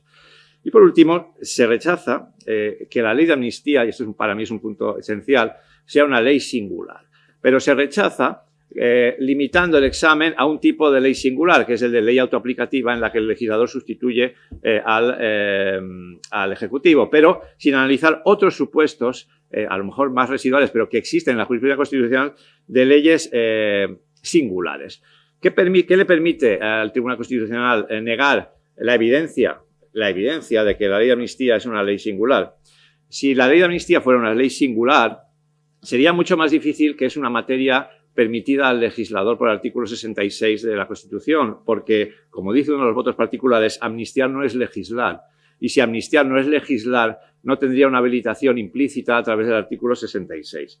Como tal acto, y no ley, o no norma, aunque tenga la carcasa de ley, sería más vulnerable a una acusación de arbitrariedad y sería más vulnerable también a una acusación de autoamnistía, que lo es, pero saco de los votos también. Es una autoamnistía. La ley se convierte en una disposición normativa al servicio del interés particular de un determinado grupo de ciudadanos. Se pervierte así la finalidad a que responde la existencia misma del Poder Legislativo. Lo que tenemos no es sino una flagrante autoamnistía. La sentencia pretende hacer un traje a la medida del objeto perseguido por las fuerzas políticas impulsoras de la ley y beneficiadas por esta, intentando coser a ese traje las mangas del interés público y las perneras, según las cuales, con la amnistía decretada por esta ley, se consigue la normalización política. Vanos intentos. Con todo ello, se quiere eludir el tratamiento de la ley como ley singular. Si entramos en los aspectos sustantivos de la cuestión, no ya puramente exteriores, bien, ¿cuáles son los razonamientos del Tribunal Constitucional? En primer lugar, el famoso debate de si el legislador está sometido o sujeto de manera vinculado al ordenamiento jurídico de manera positiva o negativa. A mi juicio, este debate se ha planteado mal. Evidentemente, el legislador está sometido de manera positiva porque lo dice la Constitución. La Constitución dice que las Cortes Generales ejercen la potestad legislativa del Estado, aprueban sus presupuestos, controlan la acción del Gobierno y tienen las demás competencias que les atribuye la Constitución, Lo que pasa es que también el sector que habla de la vinculación negativa, es decir, tiene cierta razón porque una de las potestades que positivamente se le atribuyen es la legislativa. Y como la legislativa tiene un marco enormemente amplio e indeterminado por definición, bueno, pues ahí podemos hablar de vinculación negativa. Entonces la vinculación es positiva, pero dentro de la vinculación positiva tenemos la facultad legislativa, que es amplísima. El problema es que esto no es legislar, como dice uno de los votos. Esto es introducir un auténtico acto singular bajo la carcasa de legislación. Por tanto, no tiene esa habilitación la ley. los famosos argumentos, digamos, sobre si al prohibirse los indultos generales está prohibida la amnistía, sobre el proceso de elaboración de la ley, son muy evidentes a favor de que la amnistía no parece estar contemplada en la Constitución, pero para mí no son, verdaderamente son argumentos de debate un poco jurídico, correcto, pero no son la esencia de la cuestión. La esencia de la cuestión, para mí, es cuando el Constitucional no tiene más remedio que decir, bueno, el legislador está vinculado negativamente, dice, puede hacer todo lo que quiera, y dice siempre que la Constitución no lo prohíba explícita o implícitamente. Bueno, explícitamente, lo de los indultos generales, todo eso se lo salta, bueno, pues para mí con argumentos incorrectos, sobre todo el de los indultos generales, que es obvio y evidentísimo. Pero bueno, vamos a pasar por encima de eso. Vamos a ver si la Constitución la prohíbe implícitamente, que es lo que todos pensamos. Es decir, no la regula, no la menciona, eso ya lo sabemos, pero verdaderamente no la prohíbe implícitamente. No está prohibida cualquier amnistía al no estar prevista en los principios de igualdad y de reserva de jurisdicción. No está prohibida esta amnistía al establecerse la interdicción de la arbitrariedad de los poderes públicos. Estas cláusulas realmente no lo prohíben. Bueno, estas cláusulas, la cuestión es que estas cláusulas se disuelven por completo en manos del Tribunal Constitucional. Se van por el desagüe. Uno de los votos dice, la Constitución, de tan abierta que se concibe, acaba por convertirse, como dice el profesor Aragón Reyes, en una Constitución líquida. Y aún diría yo que gaseosa, por su dilución, aunque tampoco me descontenta el calificativo de menguante que emplea el profesor Cruz Villalón. Tenemos dos principios que a cualquiera persona le harían pensar que la amnistía, a no ser que estuviera prevista en la Constitución. Y la reflexión es muy simple. El indulto, no los indultos generales, el indulto sería constitucional si no estuviera en la Constitución. No, es obvio que no. Por eso está en la Constitución. La preferencia del varón sobre la mujer en la sucesión a la corona sería constitucional si no estuviera en la Constitución. ¿Sería compatible con el principio de igualdad? No, pero está en la Constitución. Luego, la amnistía no es que no pudiera estar en la Constitución, podría estarlo, pero debería estarlo para que no fuera inconstitucional, porque hay otros principios que se lo ponen directamente. ¿Qué hace el Constitucional con estos principios? Pues nada, porque el razonamiento del Constitucional es, bueno, luego lo analizaremos. Principio de reserva de jurisdicción y principio de igualdad. Para mí el escándalo es el principio de igualdad. Principio de reserva de jurisdicción, bueno, y dicho más por un juez, parece que es que estamos enfadados porque se meten en nuestra casa. Bueno, pues no es eso. No es eso. El principio de igualdad es lo realmente trágico. De todas formas, principio de reserva de jurisdicción. ¿Cómo es el artículo 117 de la Constitución? ¿Cómo se lo ventila el Tribunal Constitucional? Bueno, pues el Tribunal Constitucional viene a decir que el principio de reserva de jurisdicción solamente se vulnera si otros poderes asumen la función judicial.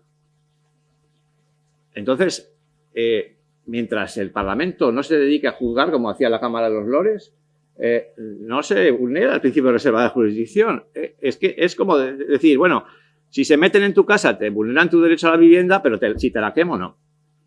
O sea, pero ¿cómo? Si usted me impide juzgar los delitos, no se invade el principio de reserva de jurisdicción. Eso se puede hacer. Se puede hacer con el indulto porque está en la Constitución. Y se podría hacer con la amnistía si estuviera en la Constitución. Pero como no está, se siente, no se puede. No hay más. Y luego ya, cuando analiza, no ya la prohibición de enjuiciar delitos cometidos, sino la imposibilidad de ejecutar sentencias dictadas, que el asunto es más espinoso, bueno, pues yo no sé qué decirles, pues yo les remito al párrafo penúltimo del fundamento 4.4 y si alguien lo entiende, me lo explique, porque no se entiende lo que dice. No se entiende por qué prohibir la ejecución de sentencias dictadas no invade el principio de reserva de jurisdicción. Y bueno, llegamos al principio de igualdad y de prohibición de la arbitrariedad, que para mí, como digo, es el punto verdaderamente insoportable. Si seguimos, que verdaderamente es una tarea penosa, cuanto que da mucha, en fin, para un jurista sobre todo es realmente penosa seguir los razonamientos que Inmaculada Montalbán va desgranando. Inmaculada Montalbán, bueno, esto todo es un sofisma, pero ni siquiera no es un Protágoras de Ardera, precisamente. Entonces, es intentar entender lo que están diciendo, en fin, es complicado. ¿Qué dice? Vamos a ver. Primero dice que el legislador esto lo dicen, puede excepcionar el principio de igualdad siempre que dé una razón inteligible.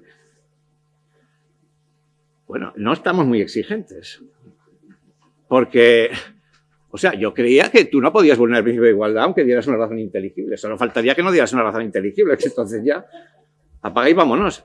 Pero es inteligible es, a pesar de la sintaxis, en fin, mejorable de la exposición de motivos, pero no sé, a mí me parece sorprendente que el criterio de inteligibilidad sea un criterio de validez constitucional.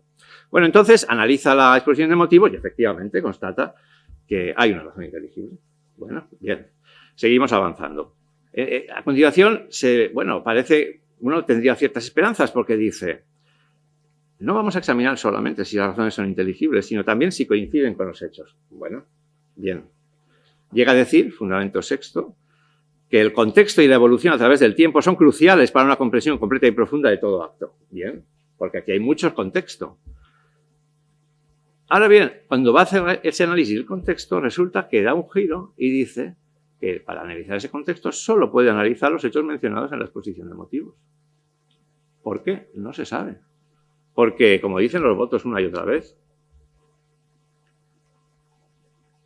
los hechos que no están en la exposición de motivos habrá que demostrarlos, desde luego, pero es que están demostrados porque son hechos notorios.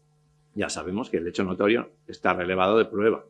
El hecho notorio lo tiene ahí Maite impreso. El pacto, aparte de otros, muchos. No hace falta irse a recortes de prensa, declaraciones en sede parlamentaria y el pacto correspondiente y infinidad de hechos. En la guía hago una relación de los hechos notorios, sí, y es muy larga. Bueno, entonces se niega explícitamente el Constitucional, a pesar de que en un párrafo llega a reconocer que la razón es el pacto. Aunque sabemos y tal, y se puede pensar, pero nosotros no podemos analizar las intenciones del legislador, pero es falso, porque sí que las analizan, pero al analizarlas solo se niega a analizar lo que no quiere analizar. Entonces, da una explicación que es que no pueden analizar las razones del legislador, que es falsa, porque luego las analiza, pero parcialmente. Entonces, bueno, pues el Tribunal Constitucional está en la caverna platónica y le dicen, oye, sal, y dice, no, déjame aquí dentro, que estoy muy bien. No quiero salir a ver los principios ni la realidad de las cosas. Yo dentro de la caverna estoy muy cómodo. Es como el expediente X, la verdad está ahí fuera, pero yo no voy a salir a verla. Bueno, dijo Graham Greene que intentaba comprender la verdad aunque esto comprometiera su ideología. Este no es el caso del Tribunal Constitucional. Vive en Matrix, pero no sé qué va a tomar la pastilla roja, porque con la azul está de maravilla. O sea, o con la canción de Tom Waits, miénteme, pequeña, la verdad no me importa nada. Pues es así. O Tell Me Little Lies, como en la canción de Fleetwood Mac. O sea, cuéntame mentiras que yo estoy muy cómodo con ellas. Hasta el punto que en uno de los votos se dice, la sentencia incurre en una preocupante inclinación apologética hacia el texto legal, impropia de un órgano cuya función es controlarlo. Bueno, todos sabemos que a la persona amada se le atribuyen, ¿no?, virtudes que a lo mejor no posee. Pues aquí es lo que está haciendo, donde, como dice también uno de los votos, el Tribunal Constitucional busca mejorar la ley. Bueno, en definitiva, ¿qué hace el Constitucional? Pues sencillamente, llanamente, renunciar por completo a su función. De los votos también. Limitar el examen del tribunal a un mero control formal externo sin entrar en hechos, aun cuando sean notorios y en consecuencia estén relevados de prueba, le lleva a renunciar a la primacía de la Constitución a favor de la del legislador. Si se efectúa el examen aceptando acríticamente las consideraciones vertidas en el preámbulo, cuando es obvio que no responden a la realidad de lo acontecido, ello haría innecesario seguir enjuiciando el resto de las quejas, dado que con tal planteamiento quedarían automáticamente rechazadas las relativas a la arbitrariedad y a la contradicción de otros preceptos constitucionales.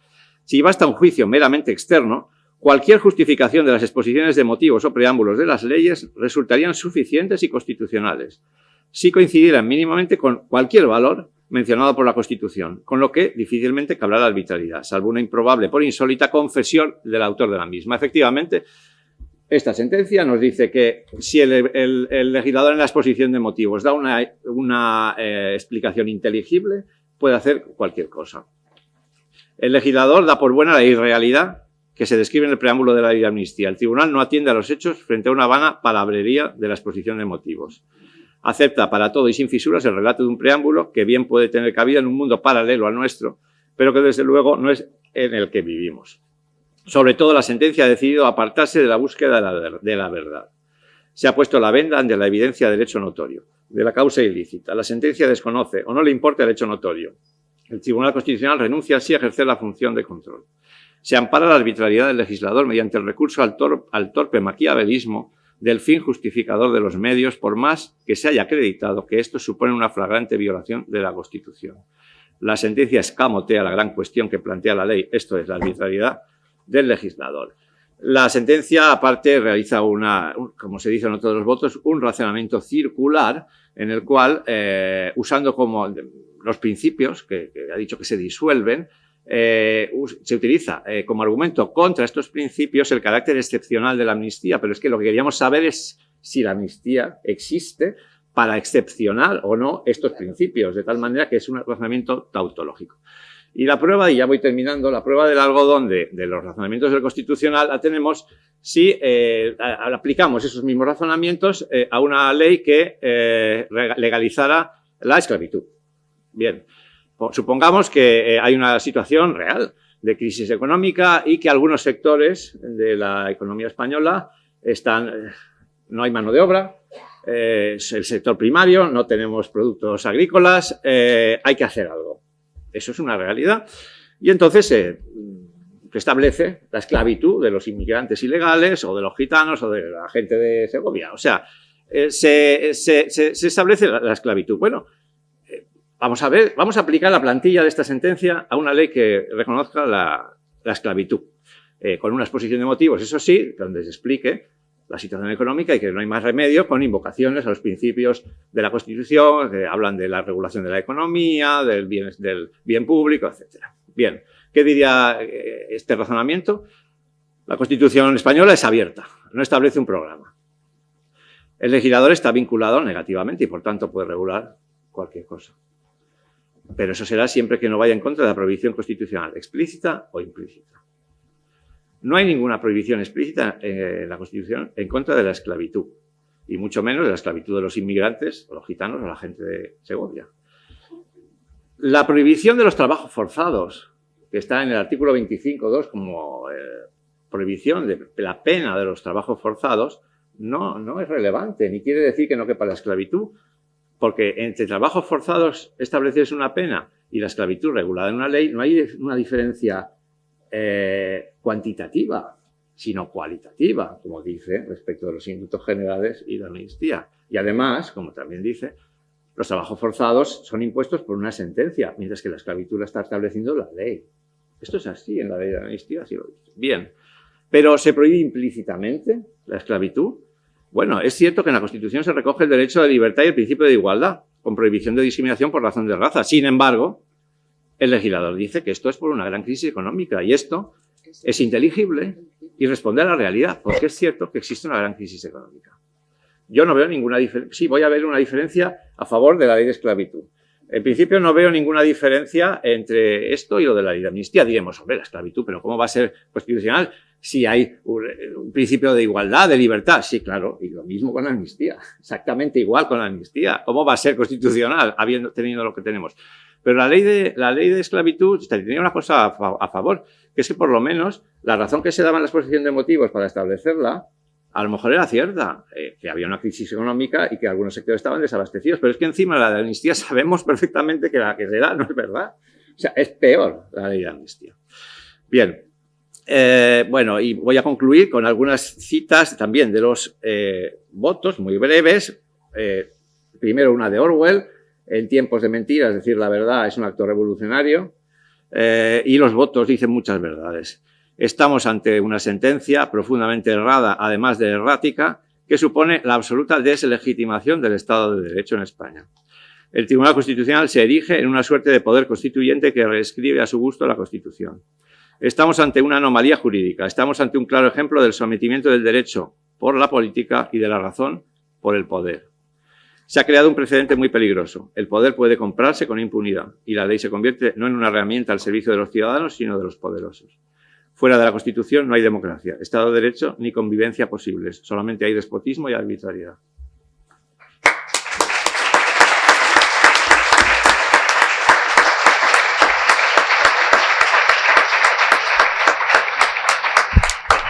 Bueno, pues muchísimas gracias por vuestras intervenciones. Yo creo que esta mesa se podría haber titulado Amnistía y Verdad, porque realmente de lo que han hablado nuestros tres ponentes. Yo no sé si el público quiere hacer alguna pregunta a los ponentes. Abrimos un turno. ¿Alguien se atreve? ¿Alguien se ha quedado con alguna duda?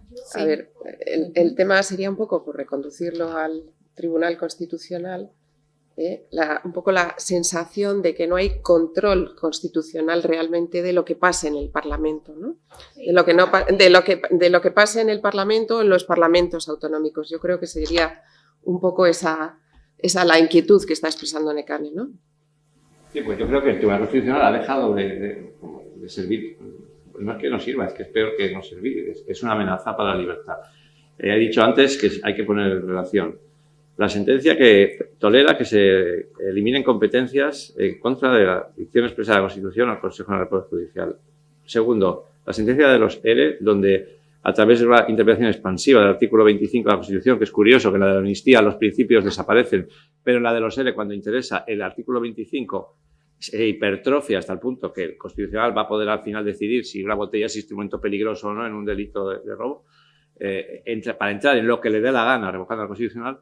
Luego la sentencia 136 del 24, importantísima, porque es una sentencia donde en un obiter dicta de 6 o 7 folios desarbolan toda la doctrina sentada para los estados de alarma, excepción y sitio, una sentencia redactada por uno de los ministros que declaró los estados de alarma, excepción y sitio, redacta la sentencia en el Tribunal Constitucional, desarticula toda la doctrina sentada y afirma, y esto es así, afirma que la limitación de derechos, aunque sea completa, no es una suspensión de los derechos si el legislador no dice que sea una suspensión.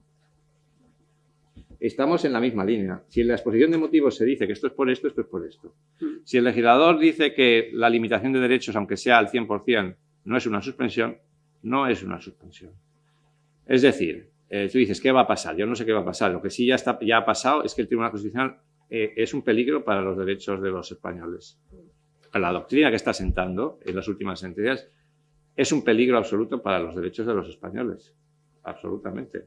Lo que va a pasar no se puede saber, pero desde luego, como ha dicho Maite, el problema es que con esto, que nace del pacto, de un pacto que legitima un discurso y una tergiversación histórica, la da por buena desde el Estado. Bueno, esto es un pacto entre dos partidos, pero eso luego se lleva a las leyes del Estado, de tal manera que cómo después se va a decir nada en contra de ello, cuando el propio Estado lo está legitimando y está dando la razón a personas que quisieron dar un golpe de Estado. Imaginemos imaginemos que después del 23F, un partido de derechas, para ganar 7 votos de un partido de ultraderecha, indulta a todos los golpistas. Pues esto es exactamente lo mismo. No indulta, no. Mucho más. Primero los indulta, luego les da la pues razón. Exactamente igual.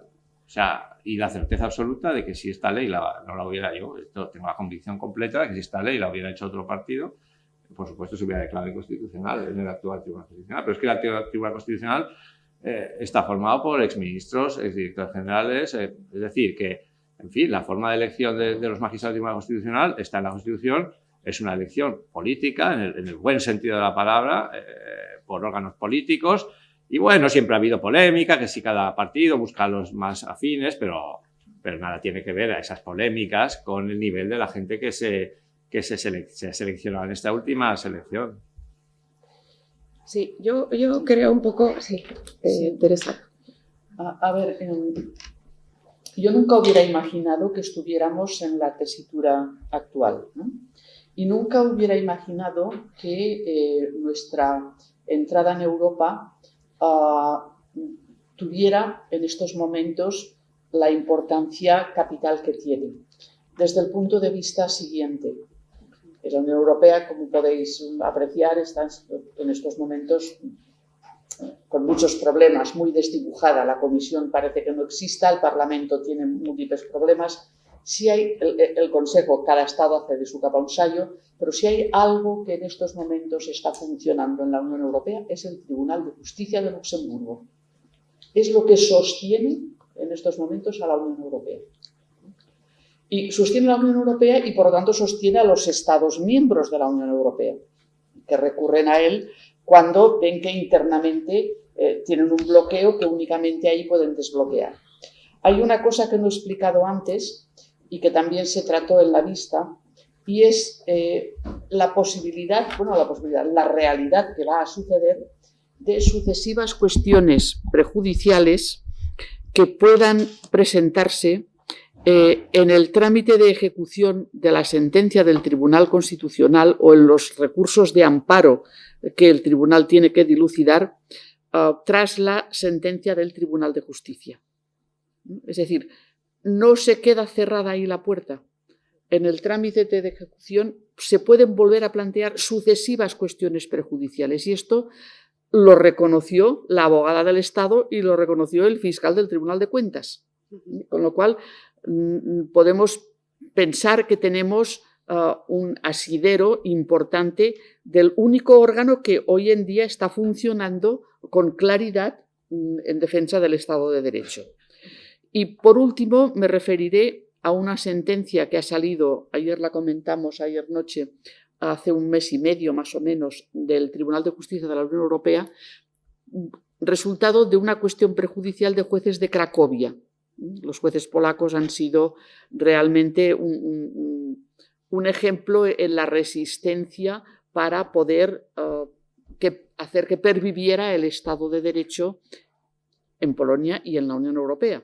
Entonces, en esta sentencia se plantea la cuestión de, bueno, si resulta que un juez ordinario, un juez inferior, está o no está sujeto a la jurisprudencia de un tribunal superior, incluido Tribunal Constitucional, si tiene dudas sobre la imparcialidad o la independencia de ese Tribunal Constitucional porque el poder político haya podido interferir en la composición del mismo.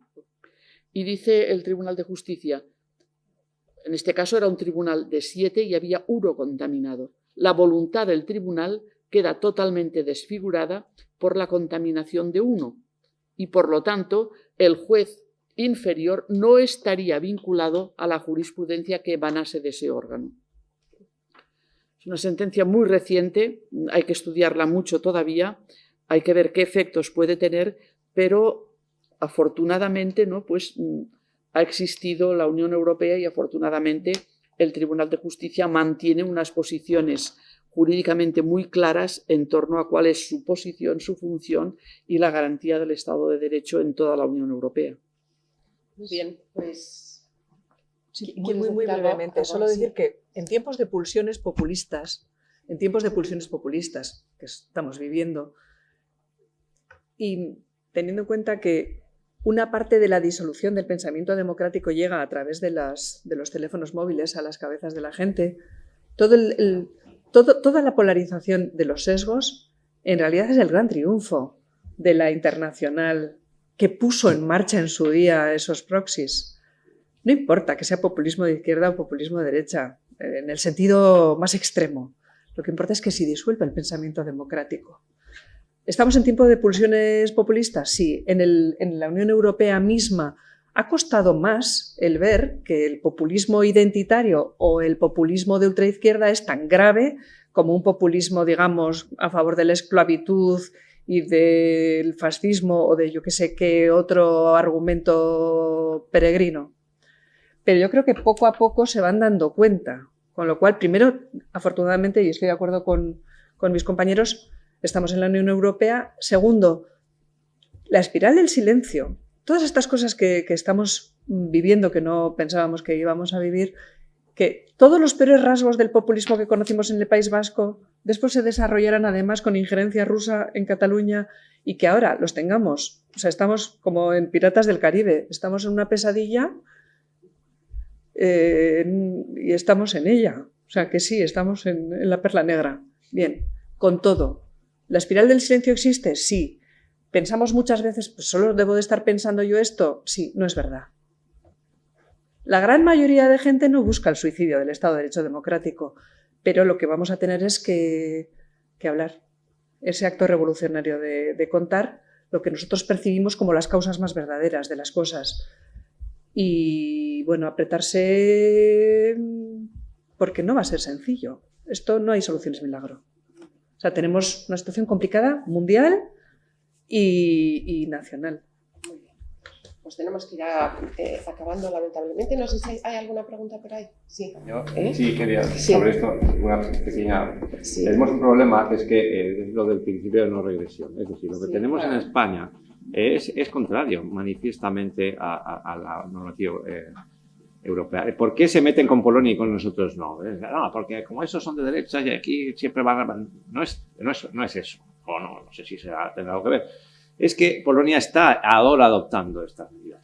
Si hoy se aprobara la Ley Orgánica del Poder Judicial del año 85, hoy Europa creo que intervendría.